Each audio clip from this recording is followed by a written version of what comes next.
Mercado Financeiro chegando com Luiz Arthur Nogueira. A gente teve semana bem turbulenta aí na semana passada também, né, Luiz? Mas hoje o assunto é inflação no Brasil. Bom dia, bem-vindo. Bom dia, Cláudia Bartel, bom dia a todos. Muito obrigado a você pelo carinho da sua audiência. De fato, hoje o tema principal é inflação aqui no nosso Mercado Financeiro, que sempre traz as principais informações da economia e do mundo das finanças. Tivemos a divulgação hoje pelo IBGE do fechamento do ano passado. E pelo segundo ano consecutivo, o Banco Central estourou o teto da meta, ou seja, não cumpriu a sua missão do teto da meta. Lembrando que no ano passado a meta era 3,5%, o limite, o teto era de 5%. Vamos ao gráfico, começando com o mês a mês. Reparem aqui o mês de dezembro, que foi divulgado hoje, uma inflação alta, 0,62%. Eu considero que toda inflação mensal acima de 0,5%, ela é muito elevada. Pelo menos a gente deveria tentar ter uma inflação menor do que isso. Lembrando que no ano nós tivemos 3 meses consecutivos de deflação, julho, agosto e setembro, e agora os últimos 3 meses a inflação voltou a subir. No próximo gráfico a gente vai ver o acumulado em 12 meses. Aqui a gente consegue perceber uma melhora clara da inflação ao longo do ano. Repare que aqui no mês de abril tivemos um pico da inflação acumulada em 12 meses de 12,13%. De lá para cá, com o Banco Central subindo mais os juros, a inflação foi caindo, inclusive por conta da redução de impostos sobre os combustíveis. Isso ajudou muito a reduzir a inflação, veio caindo e agora terminou o ano em 5,79%. Insisto, é uma inflação acima do teto da meta, que era de 5%, mas se a gente comparar com a inflação do ano passado de Estados Unidos e Europa, o Brasil tem uma inflação menor do que esses países desenvolvidos. E por fim, o terceiro gráfico, a gente vai ver como foram nos anos acumulados. Repare que a gente vinha de uma inflação muito alta no governo Dilma, em 2015, 10,67%. Depois a inflação caiu bem, chegou a 2,95% no governo Michel Temer e ela voltou a subir por conta da pandemia. Em 2021 ela explodiu para 10,06% e no ano passado caiu bem 5,78%. Lembrando, a gente comentou isso ontem aqui pelo Boletim Focus, que a projeção do mercado financeiro para esse ano é de 5,36%. Portanto, uma inflação um pouquinho menor do que a do ano passado, mas de novo acima do teto da meta. Isso é muito ruim porque faz com que o Banco Central não consiga encontrar espaço para reduzir juros. Bom, inflação alta significa o quê? Perda de poder de compra dos brasileiros. E a gente sente isso muito, principalmente nos alimentos, nas cestas básicas. Nós vamos ao vivo com o repórter Matheus Coelzer, que traz para a gente uma pesquisa mostrando onde a cesta básica está mais cara aqui no Brasil. Bom dia, Matheus. Seja bem-vindo.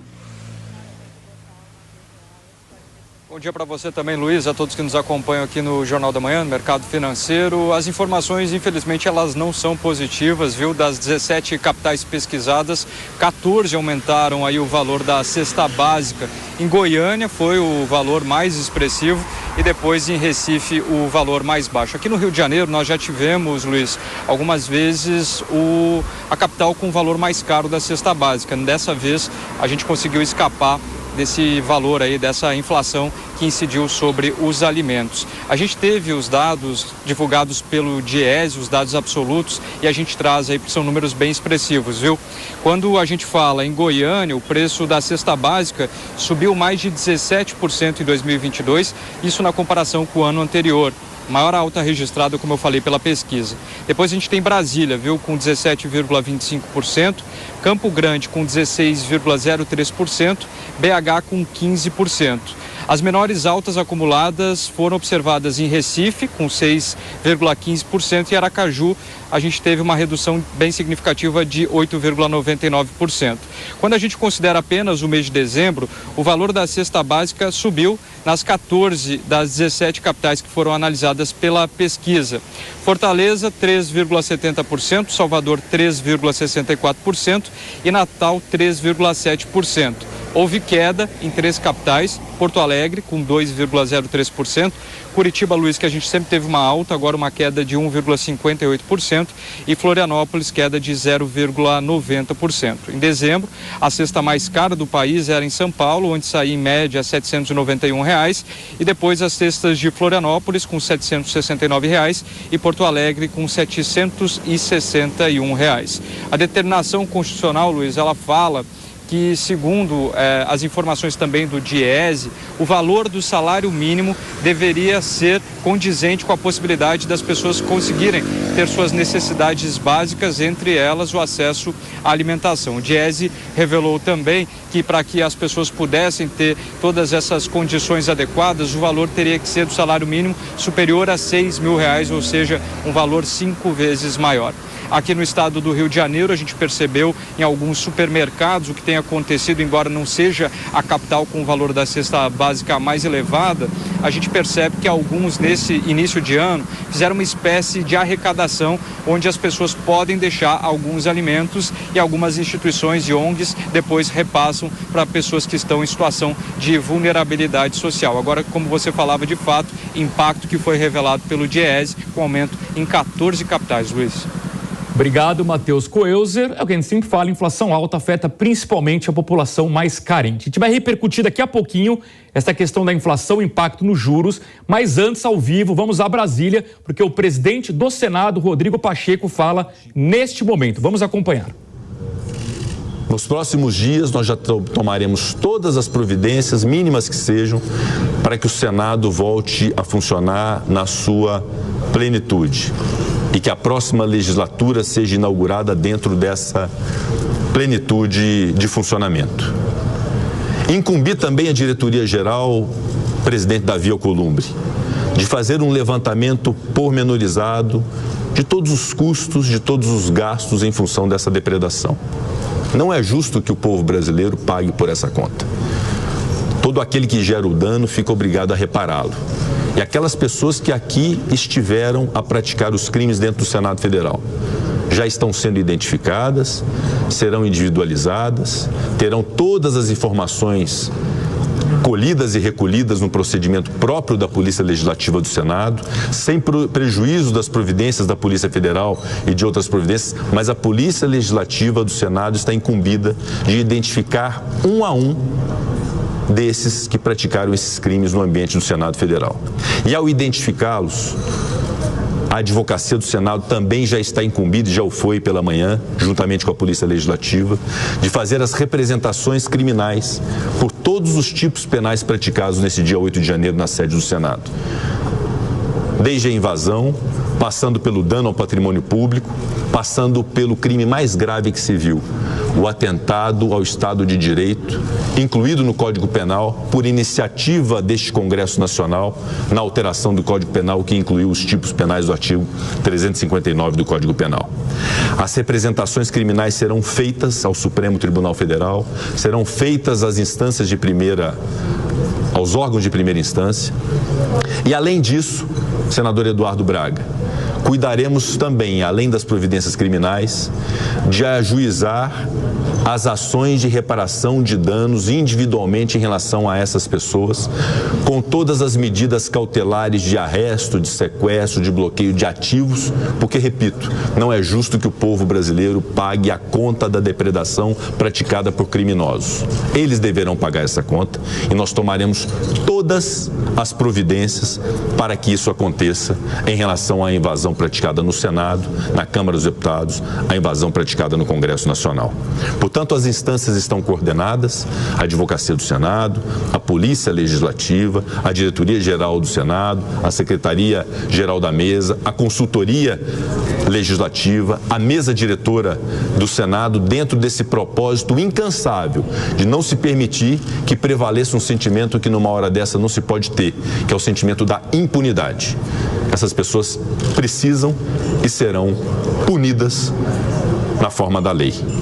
A minha solidariedade aqui externada ao Poder Executivo, na pessoa do presidente Luiz Inácio Lula da Silva, pelo que aconteceu no Palácio do Planalto, algo análogo ao que aconteceu no prédio do Senado e no prédio da Câmara dos Deputados. Minha solidariedade manifestada ao Poder Judiciário, notadamente ao Supremo Tribunal Federal, na pessoa da presidente e ministra Rosa Weber, que também sofreu até com mais intensidade as agressões e a depredação do prédio público, sede da Suprema Corte do Brasil. E todos nós, todos os três poderes, sofremos esses atos antidemocráticos análogos a crime de terrorismo. E a nossa reação haverá de ser a mais contundente possível. Não confundam o espírito de pacificação, de cooperação, de apaziguamento com inércia e com leniência. Nós pregamos a cooperação, pregamos a pacificação, tudo que mais queremos é a paz do Brasil, o funcionamento pleno e o respeito recíproco das instituições e dos cidadãos brasileiros, mas não confundam esse espírito de pacificação, repito, com a leniência ou com a inércia em relação às providências que definitivamente precisam ser tomadas, porque essa data pode ser superada, mas não pode ser esquecida. Portanto, fica esse registro das providências práticas que a presidência do Senado tomará em relação a esses acontecimentos. Há uma sugestão que será externada pelo senador Omar Aziz quanto à criação de uma comissão externa de senadores para o acompanhamento dessas iniciativas jurídicas da Advocacia do Senado e da Polícia Legislativa, o que é bem-vindo e acatado pela presidência, pela vice-presidência do Senado, para que tomemos as providências de forma mais eficaz possível. Enfim, a minha solidariedade a todos os senadores e senadoras que tiveram a sua honra atacada, que tiveram as suas dependências invadidas. Foi um dia triste para a nossa história. Haveremos não de esquecer, mas de superar, e a melhor resposta será a do trabalho, a da concentração de energia para as coisas boas do país. Assim como pregamos no dia 1º de janeiro, quando foi dada posse a um presidente eleito pelo povo, pela maioria do povo brasileiro, e numa democracia nada pode retirar isso. A prevalência da vontade do povo brasileiro sobre a vontade de uma minoria. Esse é o pronunciamento da presidência do Senado. Muito bem, está aí o importante pronunciamento do presidente do Senado e do Congresso Nacional, Rodrigo Pacheco, que ontem estava em viagem, portanto ele não participou da reunião do presidente Lula com os governadores, mas hoje se posicionou claramente defendendo a punição de todos os baderneiros que destruíram as dependências, não só do Congresso Nacional, que ele representa, mas também do Supremo Tribunal Federal e do Palácio do Planalto. Bom, vamos voltar a falar da inflação. Nós já anunciamos aqui que pelo segundo ano consecutivo houve o estouro do teto da meta da inflação. Temos aqui nos estúdios da Jovem Pan News, Ricardo Aragon, ele que é sócio fundador da Matriz Capital. Ricardo, bom dia, seja bem-vindo, tudo bem? Bom dia, Luiz, bom dia, telespectador, tudo ótimo? Tudo ótimo. Ricardo, eu queria olhar um pouco para frente, né? O Banco Central não conseguiu cumprir a inflação pelo segundo ano consecutivo, mas é um fato que o ano passado a inflação foi um problema no mundo inteiro, incluindo Estados Unidos e Europa, e continua sendo um problema. Eu queria o seu cenário de inflação para esse ano e de que forma isso vai afetar a política de juros do Banco Central. Exatamente, Luiz. A inflação, sem dúvidas, hoje, ela é a pauta econômica mais importante de 2023. Não só no Brasil, mas no mundo inteiro. E para poder contê-la, é a ingerência sobre ela que vai definir se a gente vai finalizar uma política contracionista esse ano e voltar a ser expansionista, ou se nós vamos continuar com esse aperto monetário. Bom, o governo ele tem que reparar, na verdade, ele tem que resolver uma grande equação. Né? Que equação é essa? A equação é o seguinte: quando a gente fala das condições normais de temperatura e pressão no mercado financeiro, a gente tem um cenário muito mais positivo. Por quê? Essa inflação no mundo inteiro, ela acabou sendo impactada principalmente pelo que a gente chama pelo choque das commodities. Né? Então, nós tivemos todas as cadeias de abastecimento de commodities elas foram muito afetadas pela pandemia. Então, quando voltou a economia, a demanda ela estava absurda. E por conta desse choque de demanda, os preços das commodities no mundo inteiro acabaram sendo elevados. E por que a gente tem um benefício nesse início do ano?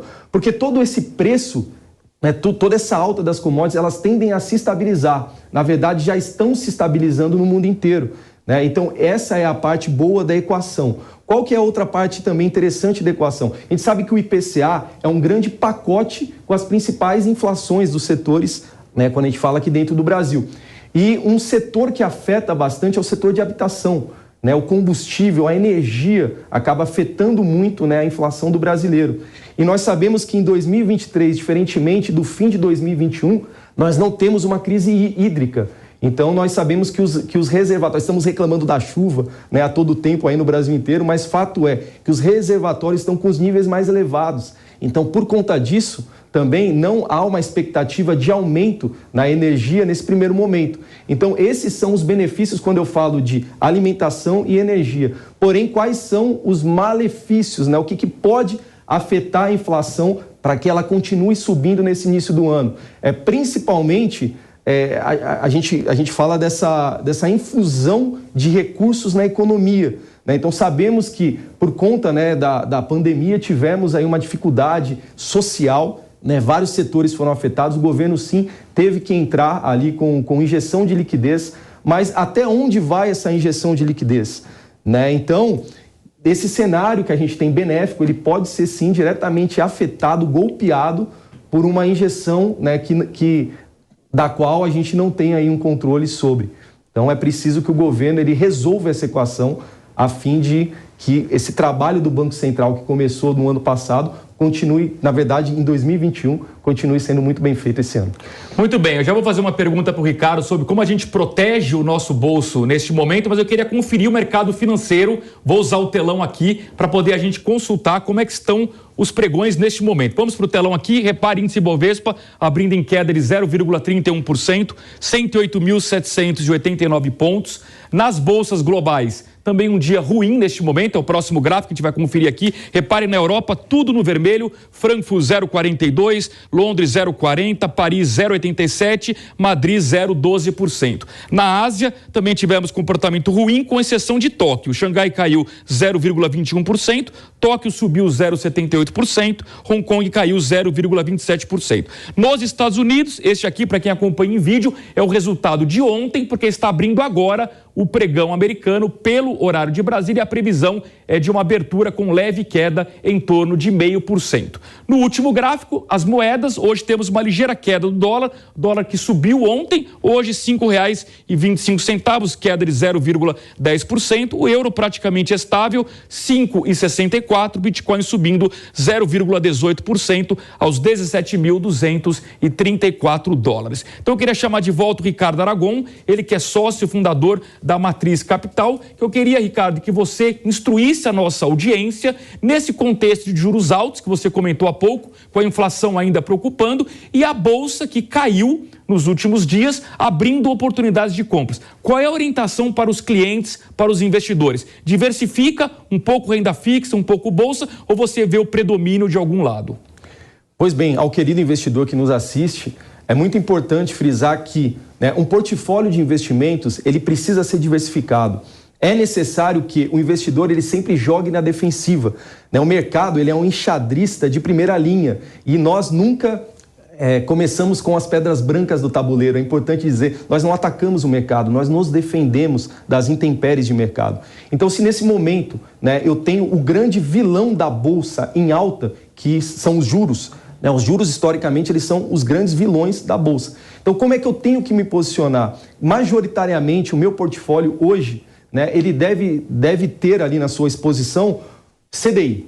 Né? Então, eu preciso estar investindo em CDI e em Selic. Por quê? Porque o CDI, né, a Selic, ela se estabilizou e a depender, né, dessa novela política econômica que acontece no nosso país, a depender dos próximos capítulos, essa Selic ela pode, inclusive, aumentar no ano de 2023. Né? Não é o que os analistas estão enxergando no momento, porque, novamente, dentro das condições normais de temperatura e pressão, tudo tende a se estabilizar depois desse choque de demanda, depois dessa pandemia que se instalou no mundo inteiro, né? Há uma estabilização. Porém, nós sabemos que, né, o governo, esse novo governo, ele já se declarou, né, que é um governo, entre aspas, né, mais gastão, né? Não no sentido pejorativo da palavra, mas gastão no sentido de estar colocando, né, recursos né, no bolso do brasileiro, principalmente daquele que precisa. Aí eu não vou entrar em viés político, mas o importante nesse momento, quando a gente fala do mercado financeiro, é proteção. Eu preciso ter uma proteção em CDI, tá? Porém, né, eu não tenho que colocar a minha carteira, né, inteiramente vinculado ao CDI ou ao Selic. Eu vou explicar por quê. Né, pode acontecer se o Banco Central continuar, né, fazendo esse trabalho maravilhosamente bem, né, capitaneado pelo Roberto Campos, fato é que a Selic ela pode cair a partir do segundo semestre desse ano. Né? Então, aí o relatório do Focus do Banco Central, ele já prevê, né, essa queda um pouco mais tímida. Os contratos de DIs futuros também começam a mostrar uma queda, né, também tímida, porém, a gente antes só tinha alta nos vértices mais longos e a gente contempla, né, agora que a Selic realmente, né, dentro, novamente, né, das condições normais aí no mercado financeiro, ela pode cair no final do ano. Então, se a Selic cair no final do ano, é importante que eu tenha ativos de inflação. Ativos de inflação no portfólio, né, eu posso falar, por exemplo, das NTNBs, né, que são os títulos atrelados à inflação mais difundidos e mais seguros, né, dentro aí do nosso arcabouço, né, do mercado financeiro brasileiro, né, mas também ficar de olho no pré-fixado. Né? Eu ouço muitos analistas falando que não é o momento do pré-fixado porque essa taxa de juros pode subir. Fato é, quando eu falo de pré-fixado, por exemplo, um investimento com uma taxa de 12% pré-fixado, ele bate o IPCA mais 6 e bate 105% do CDI no histórico dos últimos 10 anos. Então, por que não? Hoje eu encontro, por exemplo, um CDB de 15%. Ô, Ricardo, a gente tem 30 segundos, vamos encerrar, por favor. Pois bem, então nós, dentro da renda fixa, é importante diversificarmos nesses 3 indexadores. Muito bem. E vale a pena incluir bolsa? Vale a pena incluir bolsa também, tá? As ações de valor. As ações de valor estão muito em liquidação. A Bolsa ela negocia 40% de desconto do seu histórico, da média histórica da Bolsa. Então, ações, né, como setor de energia, como Taesa, né, do setor de bancos, como o próprio Banco ABC, né, para não falar dos principais bancos, enfim, estão dando excelentes oportunidades aí de investimentos. Muito bem, Ricardo Aragon, sócio fundador da Matriz Capital. Obrigado, Ricardo. Um grande abraço. Até uma próxima oportunidade. Eu que agradeço. Obrigado, Luiz. E nós vamos continuar acompanhando aqui no mercado financeiro todo o noticiário econômico com a expectativa de que ainda nesta semana o ministro da Fazenda, Fernando Haddad, anuncie medidas tributárias, porque o governo busca formas de aumentar a arrecadação para melhorar as contas públicas neste ano. Agora são 11h48, com você, Cláudia Bartel. Obrigada.